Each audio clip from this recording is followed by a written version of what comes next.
Hello കൂട്ടുകാരെ, ഞാൻ ഇവിടെ സീഡ് ബോളാണ് ഉണ്ടാക്കാൻ പോകുന്നത്. അതിനാവശ്യമുള്ള മണ്ണും ചാണകപ്പൊടിയും ഇവിടെ ഉണ്ട്.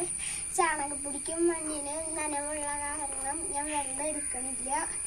പിന്നെ പോമോഗ്രാനൈറ്റ് ഉണ്ട്, ഇവിടെ റംബൂട്ടാൻ ഉണ്ട്, പുളിയൻകുഴി ഉണ്ട്, കപ്പയുണ്ട്, കാട്ടിനാവലുണ്ട്, പാഷൻ ഫ്രൂട്ട് ഉണ്ട്.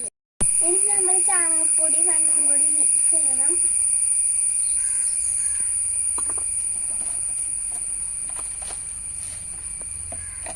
ഞാൻ കുറച്ചും കൂടി ചാണകപ്പൊടി ഇതിൽ ചേർത്തിട്ടുണ്ട്. ഇനി നന്നായിട്ട് മിക്സ് ചെയ്യാം.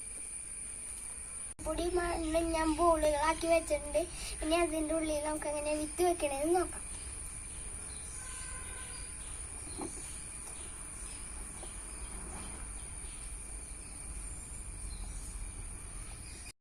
ഇപ്പൊ ഞാൻ വെച്ചത് പുളിയും കുരുവാണ്. ഇനി നമുക്ക് ഇവിടെ വിരല കൊണ്ടൊരു ഹോൾ ഉണ്ടാക്കാം, എന്നിട്ട് അടുത്ത കുരു വയ്ക്കാം. ഇപ്പൊ ഞാനിവിടെ എടുത്തേക്കണത് കപ്പയാണ്.